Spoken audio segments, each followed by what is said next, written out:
okay if I were to one after 7? Yes. Okay, No all right. So the 4 elements depend on our minds, right? So the initial verse, the mind's house of the three realms will be safeguard or dangerous depending on our minds, right? So how we are, mind's house meaning where we are. So if this is especially so if we are being the mind is always regarded as the master, but in our practice, what we want to do is to transform the master to become the servant. Okay, so then you are in control of the mind. So if you recall, I gave you a Zen, I'll show you a Zen story of a rider who went on this horse galloping right through the village. And he was galloping so fast and endangering the village. And then the villagers asked him where you're heading. He responded, he said, ask the horse. And most of the time, that's the state of our mind, and that's how we live. So the 4 elements also depending on our mind. So we keep our minds broad and pure. So the 4 elements are the same thing that we have, and everything else is manifestation of the mind. So if everything else is the manifestation of the mind, then we need to understand what we see, what we hear, what we touch, what we taste, and what we feel. Is that, and we know that that's the reality. But the issue is that this the reality, the truth, and this is the whole essence of practicing the Dharma. So therefore, if one were to understand the Master always say be mindful, right? And we talk about being mindful, I talk about the 4 mindfulness. So one of which is the issue of phenomena, and that phenomena are how this arise, and how, depends on our mind again. And the phenomena, if you then understand the Heart Sutra, and that or arising from the 5 skandhas or emptiness. So good and evil, deviated and proper are decided in the space of a single thought. So this power of the single thought of whether we're going straight, we are being influenced by the sideshows in life, and it's just a space of that single thought, and that's the power of the mind.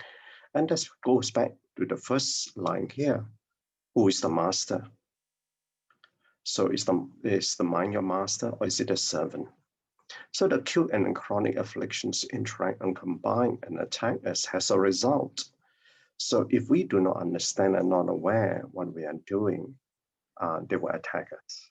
And because we do not know what we are doing, so the consequent attack us is that are the effect, those causes arising from the afflictions of the mind, right? Especially on the acute afflictions, the view of the self, the deviant views, the deviant precepts, the stubborn views, and extreme views of that will give rise to those causes arising from the speech and our action, and the effects will then attack us. So the Master's explanation, objects of desire in our surroundings tempt our minds, and this is again going back to the 12 links of cycle existence, right? So when we're born in this life that we have, so unless we break that chain arising from there, that we have the body, we have the 5 senses, so and in contact with the external conditions that will give rise to our karmic causes. So unless that is broken down, these karmic causes will arise, get deposited, and next on, and when in this life we're producing new causes, and then again, when we die, we will think rebirth again, and the whole cycle will continue. And so therefore, we must not be mesmerized by the forms in our surrounding, cause thoughts of desire to arise in our minds, and these forms, that's all the skandhas. So then if we then understand the emptiness of those forms, on the phenomena without the self, then it'll be very hard to break that chain of causation. Even if we do not act on these desires, our minds are still filled with afflictions. So this is a very interesting line, because even one can prevent oneself from giving a bad speech, giving a bad action. But if we don't create any more karma, even if we do not create any karma, our discursive thoughts and affliction still have not been eliminated. And this is the subject of the mind. So I can be holding myself back from any of those unwholesome actions, but I still have unwholesome thoughts. So going back to the fundamental part of the teaching is about the body, the speech, and the mind, right?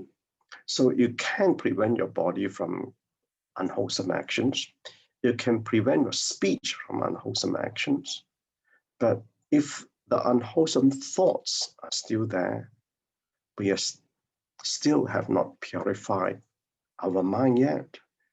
So this is this line that we need to understand what Master is trying to say.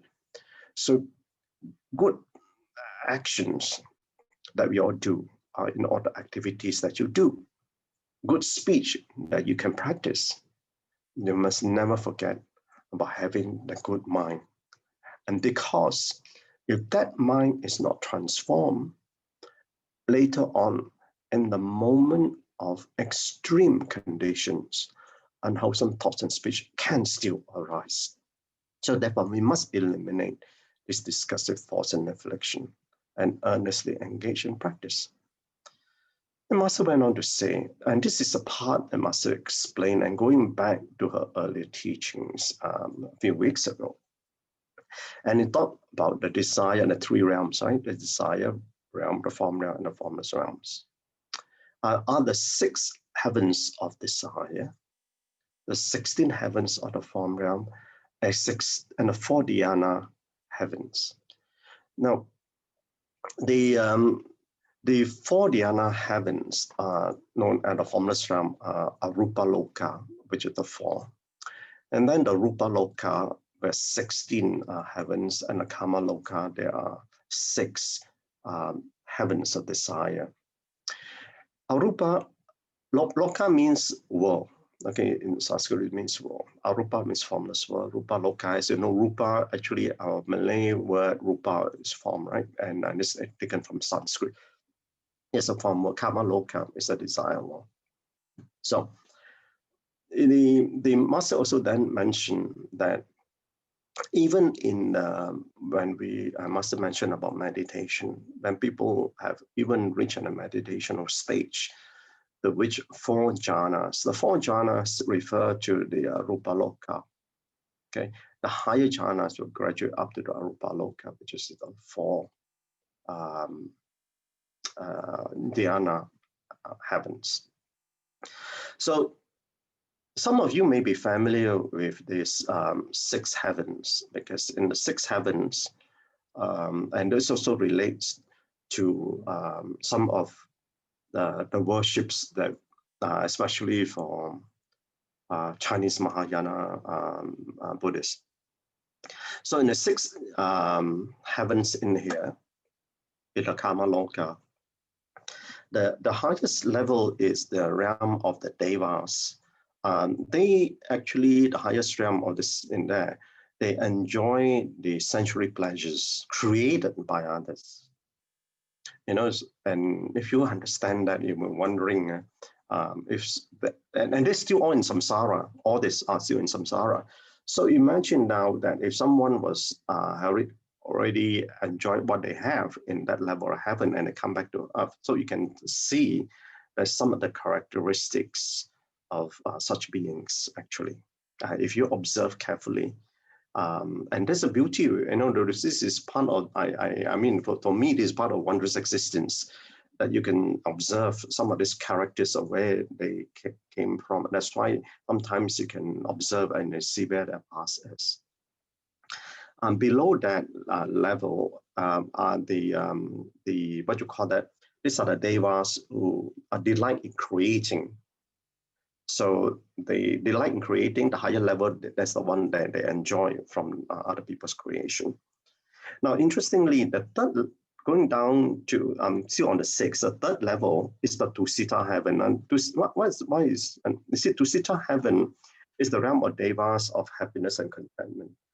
And bodhisattvas, before they come, I understand, bodhisattvas, before they come to the earth to serve, they are in Tusita heaven. So they're Tusita heaven to teach. So even as of right now, there are bodhisattvas in Tusita heavens and teaching that. That's why when the Buddha when he attempted to attain enlightenment, and if you heard the story that he went go to heaven to look for the mother, and that was in Tusita heaven.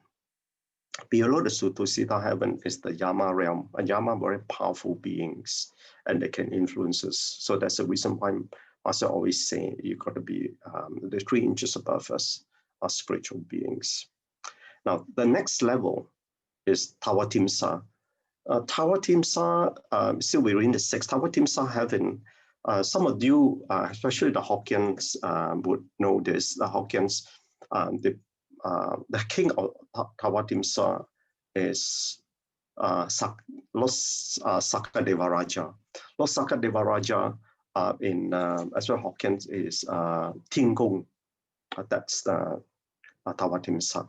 And below the Tawatimsa is, I explained to you, I think it was yesterday, the day before, is Chatu Maharajika. Chatu Maharajika are the 4 heavenly kings, and they guarded the foothills of that heavenly realm. That's the lowest level. Now, then, interestingly, the next line, there's the one that we need to understand properly, and that's what Master is saying. These are not connected at all with the current way of living, right?